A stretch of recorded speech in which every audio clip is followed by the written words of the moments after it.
ایک خبر آج یہ بھی آئی ہے کہ یو اے ای کے جو امیر ہیں، ان کی بات کل ہوئی تھی اسرائیل کے وزیر اعظم بنجامن نتن یاہو سے، اور انہوں نے $10 ارب جو ہے اسرائیل میں سرمایہ کاری کرنے کے لیے مختص کر دیے ہیں۔ تو ایک یو اے ای اور اسرائیل کی قربت ہو گئی ہے، ہندوستان سے ان کی قربت ہے۔ ہوں، ایک تھوڑا سا بلاک ادھر بن رہا ہے، دیگر ہم نے دیکھا ہے کہ پاکستان نے ایک سعودی عرب کے ساتھ ایک بڑا اچھا معاہدہ سائن کیا ہے، میوچول اگریمنٹ کا۔ ٹرکی ہمارے ساتھ ہے، شاید قطر بھی اسی پس منظر میں پرائم منسٹر گئے ہوں، مجھے نہیں پتا۔ ہوں۔ لیکن اب ایک قسم کے ریجنل بلاکس بن رہے ہیں، اور پاکستان جو ہے وہ سعودی عرب سے زیادہ الائنڈ ہے، یو اے ای سے کم الائنڈ ہے۔ ہماری خواہش آئی تھنک پاکستانیوں کی تو یہ ہے کہ ہم سب سے اچھی دوستی رکھیں، انکلوڈنگ یو اے ای۔ یہ جو یہ جو آئی ایم ایف کا وفد پاکستان آیا ہے، یہ کتنا اہم ہے، یہ ریویو کتنا اہم ہے، اور کیا آپ کو لگتا ہے کہ پاکستان کی جو معیشت ہے وہ ایک مرتبہ پھر خطرے کی گھنٹی بجا رہی ہے؟ جی اسما بھائی شکریہ۔ دیکھیں، یہ تو نارمل جو روٹین ریویو ہوتے ہیں وہ ہے، جو ہمارا ابھی جو دسمبر کا جو ہاف ایئر ختم ہوا ہے اس کے نمبرز آتے ہیں فروری کے اندر، تو اس کو ریویو کرنے آئے ہیں۔ اس میں کوئی انہونی بات یا کوئی اچنبے والی بات نہیں ہے، نارمل ریویو ہے۔ ہوں۔ کیا معیشت خطرے میں ہے؟ تو آئی ایم ایف کی طرف سے تو نہیں ہے میرے خیال سے۔ I think I M F ہمارے ساتھ کھڑا ہے۔ ایک جو یو اے ای نے جو لون ریسکیجول نہیں کیا ہے، اس سے تھوڑا سی پریشانی بڑھ گئی ہے، لیکن جو معیشت کے ابتر حالت ہیں جس کی وجہ سے ہم نے دیکھا ہے کہ جو پاورٹی کی رپورٹ احسن اقبال صاحب نے ایشو کی ہے کہ پاورٹی بڑھ گئی ہے، ریئل انکم کم ہو گئی ہے، لوگوں کی قوت خرید کم ہو گئی ہے، ہوں۔ وہ مسائل اپنی جگہ پہ ہیں۔ لیکن آئی ایم ایف کی وجہ سے اس وقت میرے خیال سے کوئی آئی ایم ایف اور ہمارے بیچ کوئی پریشانی نہیں۔ اوورآل پاکستان کی معیشت کے بارے میں، جیسے فورن ڈائریکٹ انویسٹمنٹ کی بات ہے، اس میں بہت سارے پرابلمز ہیں، اس میں کیا رکاوٹ ہے؟ پاکستان کیوں کامیاب نہیں ہو رہا؟ اور پاکستان کے وزیر اعظم کو قطر جانا پڑا ہے، تو اس بارے میں آپ کیا کہیں گے؟ دیکھیں، فورن ڈائریکٹ انویسٹمنٹ جو ہے وہ میرے خیال سے 47 سال کا لوسٹ ہے۔ ان امپلائمنٹ پاکستان میں 21 سال کی لوسٹ ہے۔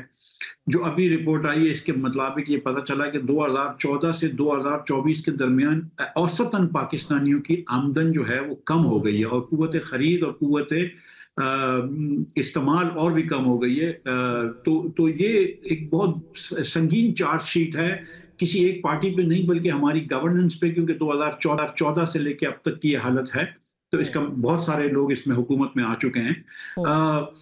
اور پاکستان کے اندر آپ یہ دیکھیں کہ غربت بڑھ گئی ہے۔ جو آج غربت ہے یہ مطلب 24-25 سال سے نہیں ہے، اور نہ صرف غربت بڑھ گئی ہے بلکہ انکم انیکوالٹی بڑھ گئی ہے، کہ امیر غریب کا فرق بڑھ گیا ہے، کہ کچھ امیر لوگ اسٹاک مارکیٹ کے، چینی کے مل مالکان، فرٹیلائزر کے مل مالکان، یہ تو بہت شاندار طریقے سے زندگی گزار رہے ہیں، پیسے والے ہیں۔ لیکن بہت سے ہمارے پاکستانی بھائی جو ہیں وہ ان کو نوکری نہیں مل رہی، ان کو اپنے بچوں کو کھانا نہیں دے پا رہے، تو وہ بڑی ابتر حالت میں ہیں۔ تو یہ اور یو دونوں اے ای کے آپ قسم نے کے جو بات تضاد کی، والا بالکل پاکستان۔ بالکل یہ تو ہے، لیکن یو اے ای کی جو آپ نے بات کی ہے کہ یہ $2 ارب جو ہے وہ ریسکیجول کرنے کیے انہوں نے 2 مہینوں کے لیے، تو کیا یہ کوئی انٹرنیشنل پریشر بھی ہے؟ کیونکہ بہت کچھ الائنمنٹس کی بات ہو رہی ہے ریجن کے اندر، تو آپ کو اس معاملے پہ پاکستان کہاں سے پے کرے گا، اور کیا اس میں مزید ایکسٹینشن ہو سکتی ہے؟ اس کے اوپر کیا سیکیورٹی کنسرنز ہیں؟ اس کو اسٹریٹجیکلی دیکھا جا رہا ہے، کیا کہیں گے اس بارے میں آپ؟ دیکھیے، ایک خبر آج یہ بھی آئی ہے کہ یو اے ای کے جو امیر ہیں، ان کی بات کل ہوئی تھی اسرائیل کے وزیر اعظم بنجامن نتن یاہو سے، اور انہوں نے $10 ارب جو ہے اسرائیل میں سرمایہ کاری کرنے کے لیے مختص کر دیے ہیں۔ تو ایک یو اے ای اور اسرائیل کی قربت ہو گئی ہے، ہندوستان سے ان کی قربت ہے۔ ایک تھوڑا سا بلاک ادھر بن رہا ہے، دیگر ہم نے دیکھا ہے کہ پاکستان نے ایک سعودی عرب کے ساتھ ایک بڑا اچھا معاہدہ سائن کیا ہے، میوچول اگریمنٹ کا۔ ٹرکی ہمارے ساتھ ہے، شاید قطر بھی اسی پس منظر میں پرائم منسٹر گئے ہوں، مجھے نہیں پتا۔ لیکن اب ایک قسم کے ریجنل بلاکس بن رہے ہیں، اور پاکستان جو ہے وہ سعودی عرب سے زیادہ الائنڈ ہے، یو اے ای سے کم الائنڈ ہے۔ ہماری خواہش آئی تھنک پاکستانیوں کی تو یہ ہے کہ ہم سب سے اچھی دوستی رکھیں، انکلوڈنگ یو اے ای، اور اللہ کرے کہ ایسا ہو۔ ہمارے بہت سارے پاکستانی یو اے ای میں رہتے ہیں، ہمیں بہت ریمیٹنس ادھر سے آتا ہے، اور خدا نہ خواستہ اگر یو اے ای کبھی خطرے میں ہوا تو ہم بہرحال ہمارے مسلمان بھائی ملک کی مدد کریں گے۔ لیکن تھوڑی سی اب یہ پارٹ ہو چکی ہے، ڈویژن ہو چکا ہے، تو ہم سعودی عرب اور ٹرکی وغیرہ کی الائنس میں زیادہ ہیں بنسبت یو اے ای کے، اور اس کا شاید اسی وجہ سے وہ 6.5% سود بھی مانگ رہے ہیں. اسی وجہ سے انہوں نے پہلے 1 مہینہ اور اب 2 مہینے کرے، اور ہو سکتا ہے کہ وزیر اعظم صاحب جو ہیں وہ قطر سے یہ کہیں کہ یار آپ 2 بلین ہم کو دے دیں تاکہ یو اے ای والے جو پیسے ہیں وہ واپس کر سکیں. مجھے نہیں پتا اس کا، لیکن یہ میری بالکل ظاہر ہے کہ افغانستان کے ایشو کے اوپر بھی ان کی یہ ملاقات بہت اہم ہے جو ہوئی ہے، اور وہ اچانک واشنگٹن سے قطر گئے. ایف ڈی آئی جو فورن ڈائریکٹ انویسٹمنٹ ہے وہ کیوں نہیں آ پا رہی؟ بہت سے ایم او یوز ہیں، یقین دہانیاں ہیں، رکاوٹ آپ کو بیسک رکاوٹ کیا نظر آ رہی ہے؟ بہن 2 مسائل ہیں. ایک تو یہ کہ پاکستان میں بجلی اور گیس بہت مہنگی ہے، تو خطے کے تمام جو ممالک ہیں ہمارے خطے میں، ہندوستان، نیپال، بنگلہ دیش، سری لنکا، ان سے بھی مہنگی ہے.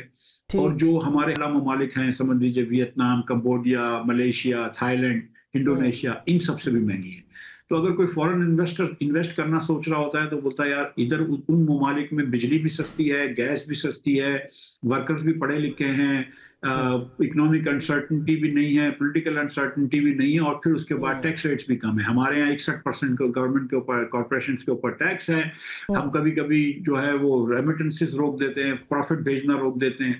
تو پاکستان میں اس وقت انویسٹ کرنا جو ہے نا ایک کسی فورنرز کے لیے وہ ذرا سا مشکل ہے. اسی لیے ہم نے دیکھا ہے کہ ہم ایم او یوز تو بہت کرتے ہیں، فورنر سوچتے ہیں، لیکن جب وہ ڈیپ ڈگ کرتے ہیں، پاکستان کی ڈیو ڈیلیجنس کرتے ہیں، تو پھر ان کا دل نہیں ہوتا پاکستان انویسٹ کرنے کا. اچھا اسی لیے بہت بڑا ایم او یوز ہوتے ہیں. درست بات ہے سر. کوئکلی یہ بھی پوچھ لوں کہ اسٹاک مارکیٹ کو کیا ہوا ہے؟ بہت سے لوگ کہتے ہیں جی وہ چونکہ جب بھی خان صاحب کی رہائی کی کوئی خبر آتی ہے تو اسٹاک مارکیٹ بیٹھ جاتی ہے. Is it true? خان صاحب کی رہائی سے اسٹاک مارکیٹ یا کوئی ڈیل کی بات ہوتی ہے؟ میں دیکھ رہی تھی کہ کافی لوگ اس پہ بات کر رہے تھے. جی دیکھیں 1,90,000 کی اسٹاک مارکیٹ گئی تھی نا تب، تو وہ اس کا مطلب یہ تھا کہ پاکستان کی جو اسٹاک مارکیٹ تھی وہ کمپنیاں جو تھی وہ اپنے منافع کے 9 گنا زیادہ ریٹ پہ بک رہی تھی. یعنی کہ اگر کسی کمپنی کا 10 روپے کا منافع ہے سالانہ تو اس کو 90 روپے کی عام قیمت لگائی جاتی تھی اس کمپنی کی. ہندوستان میں یہ نمبر 14-15 روپے ہوتا ہے کہ اگر کسی کا 10 روپے منافع ہو کمپنی کا تو اس کی 140 روپے کی قیمت ہوتی ہے. اب وہاں پہ یہ 40 جو 50-60 روپے کا جو پریمیم ملتا ہے کمپنیز کو، اس لیے کہ ہندوستان کی پولیٹیکل سرٹنٹی ہے، گورننس اچھی ہے، سرٹنٹی زیادہ ہے. اب یہاں پہ جو تھا وہ کچھ حالات ہوئے، بلوچستان میں اٹیکس ہوئے، دیگر چیزیں ہوئی، انٹرسٹ ریٹس نہیں بڑھے، تو اب وہ جو مارکیٹ ہے وہ جو 9 کے پی ای پہ تھی وہ واپس 7.5-8 کے پی ای پہ جا رہی ہے. اس کی وجہ سے مارکیٹ کم ہو رہی ہے. اور بجلی جو ہے وہ معیشت کے لیے اہم ہے، اس کو کیسے کم کیا جا سکتا ہے؟ وزیر اعظم بھی کہہ رہے ہیں، اویس لغاری صاحب بھی کہ بھئی ہم نے کم کرنی ہے قیمتیں. ممکن ہے یہ بات؟ بالکل ممکن ہے، لیکن ان کو ذرا سی جو اپنا ویژن کو براڈ کرنا پڑے گا. یہ صرف اگر یہی سوچتے رہے کہ ہم پاور منسٹری کے اپنے مسائل کو حل کر لیں، کبھی کسی کو سولر مہنگا کر دیں، کسی کو یہ مہنگا کر دیں، وہ مہنگا کر دیں، اس طرح نہیں حل ہوگا. ہم کو سوچنا پڑے گا کہ ہم نے غلطی کی ہے، ہم نے زیادہ پلانٹس لگا لیے ہیں. ہم نے غلطی کی ہے، ہم نے وہ مہنگے پلانٹس لگا لیے ہیں جو آج وارے میں نہیں آتے. کنزیومرز کو 18 روپے کی سولر بجلی مل سکتی ہے، ہم ان کو زبردستی 47 روپے 20 پیسے کی بجلی نہیں بیچ سکتے. ایک مرتبہ یہ سوچ لیں، اس کے بعد آپ سوچیں کہ یار دیکھو دنیا میں کیا اسٹریٹجی ہوتی ہے، تو ہوتا ہے 2 پارٹ ٹیرف. جب بھی کسی بھی انڈسٹری کی کاسٹ کم ہو رہی ہوتی ہے تو آپ کوشش کرتے ہیں کہ آپ کا یونٹ پرائس ویریبل کاسٹ، ایندھن کی کاسٹ. آل رائٹ، بہت بہت شکریہ ڈاکٹر مفتاح اسماعیل صاحب ہم سے بات کر رہے تھے.